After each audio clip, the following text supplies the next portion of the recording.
Fun भी होगा, मस्ती भी होगी। स्वागत है आपका अपने YouTube चैनल जीएससी विद साहिल में, जहां आज हम डिस्कस करेंगे कैसे सर सीए इंटर वाले बच्चे अपना एक ग्रुप सितंबर में क्लियर करें। ये वाली स्ट्रैटेजी 100% पास करने के लिए बनी है। तो यार समझो अब ध्यान से, सर कितना कितना टाइम हमारे पास बचा है।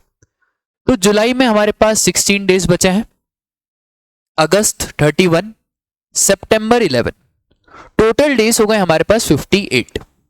अब मैं ऐसा मान रहा हूं कि बच्चे डरे हुए रहेंगे तो एक ग्रुप अटेम्प्ट करेंगे, और मेरे हिसाब से आपको एक ग्रुप अटेम्प्ट करना चाहिए अगर आपका दोनों ग्रुप में स्कोर बहुत ज्यादा डामाडोल है। अगर दोनों ग्रुप में स्कोर अच्छा है, एग्रीगेट से 1-2 नंबर से रहे हैं, तो दोनों ग्रुप आप अटेम्प्ट करो। पर अगर सर हमारी हालत बहुत ही खराब है तो please attempt for single group, ताकि आपका एक ग्रुप तो पास हो जाए। सबसे पहले 30 डेज फॉर फर्स्ट रिवीजन। 30 दिन में आपका पहला रिवीजन काफी अच्छे तरीके से हो जाएगा। एक सब्जेक्ट को आप 10 दिन दे दो।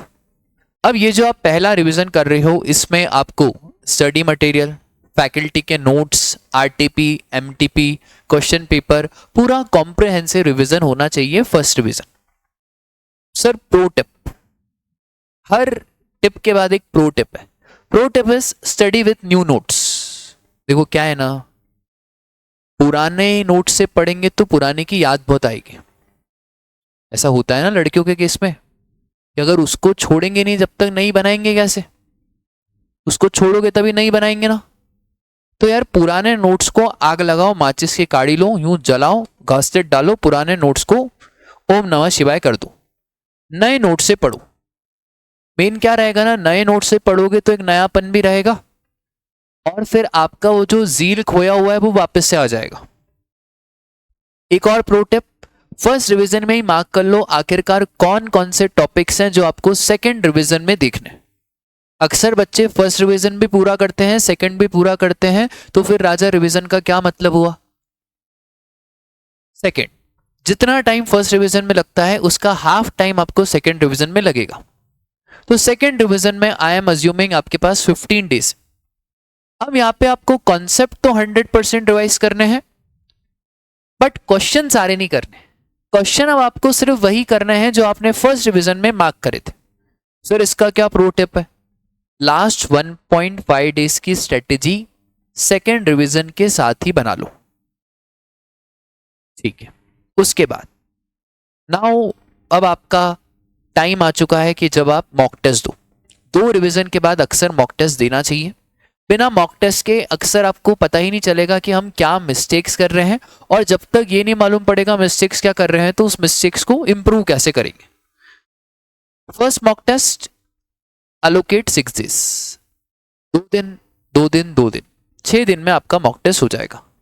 प्रो टिप, मॉक टेस्ट का टाइम 2 से 5, और आपको ऐसा मानना है कि ये रियल पेपर है, ये ही रियल पेपर है। रियल पेपर हो या ना हो, जैसे अपने माइंड में मान लिया ना ये रियल पेपर है, तो ऑटोमेटिकली फिर ये रियल लगेगा। अब सर हमारे 51 डेज हो चुके, 30 plus 15 plus 6 days for mock test, total 51 days हो गए। इस बीच आपके 3-4 दिन वेस्ट जरूर होंगे, 100% होंगे। आधे लोगों ने तो अभी पढ़ाई शुरू करी नहीं है, वो अभी उस सेटबैक से ही वापस नहीं आ पा रहे हैं। आधे लोग पढ़ते पढ़ते बीच में उनको लगेगा यार अपन क्यों फेल हुए, अपन ने सब पढ़ा था, ऐसा हुआ, ये नहीं करा, वो नहीं करा। इन सब में आपके 3-4 दिन वेस्ट होने ही होने हैं, नो मैटर व्हाट। अगर आप इन 3-4 दिन में थोड़ा बहुत सेव करना चाहते हो तो मेडिटेशन आप कर सकते हो। मेडिटेशन में ईशा क्रिया करके रहता है एक सदगुरु का, वो आप यूट्यूब पे करो, या सिंपली आप ब्रेथ पे फोकस करो, या आपके पास वो माला होगी तो उस माला पे मंत्र। इससे क्या रहता है ना, थोड़ा माइंड फोकस रहता है और नेगेटिव एनर्जी बाहर जाती है। अभी मुन्नी बदनाम ये गाने नहीं सुनने, अभी थोड़े भगवान के गाने सुन लो, क्योंकि माइंड ऑलरेडी बहुत डिस्टर्ब्ड है।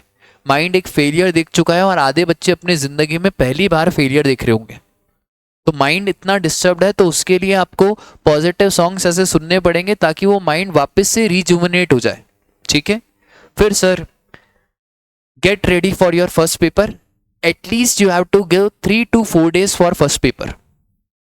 देखो पहला पेपर अक्सर बच्चे क्या करते हैं ना, 1 दिन 2 दिन देते हैं और फिर दे के आते हैं। एक पहला पेपर ही खराब जाएगा ना तो ऑटोमेटिकली दूसरा भी खराब जाएगा। इसलिए फर्स्ट पेपर में आपको कम से कम 3-4 दिन देने।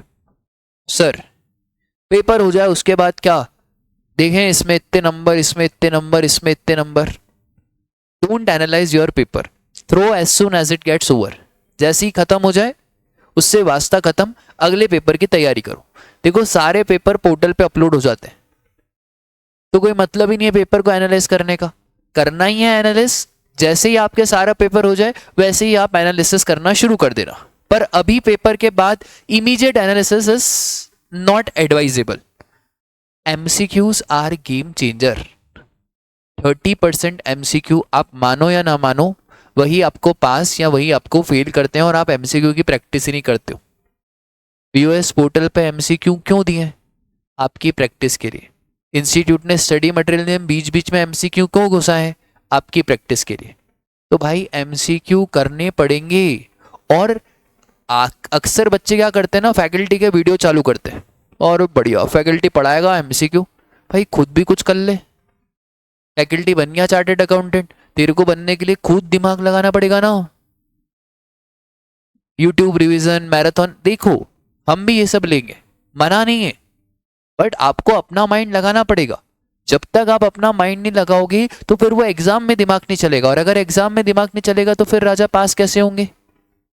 और वो जो लास्ट आपके 15 मिनट्स रहते हैं ना एग्जाम रीडिंग के, वहां पे आपको अपना बेस्ट क्वेश्चन चूज करना है। पहले 2-3 क्वेश्चन से ही पता चल जाएगा कि एग्जामिनर आपको नंबर देगा या आपको नंबर नहीं देगा। ठीक है, तो ये सब यार प्रो टिप्स है। Best of luck for your exam. आप कमेंट सेक्शन में जरूर बताओ कि सर इस पॉइंट पे एक और वीडियो बना दूं, तो जैसे ही आप बताओगे उस पॉइंट पे हम एक और वीडियो बना देंगे। Do like, share and subscribe our channel. Thank you.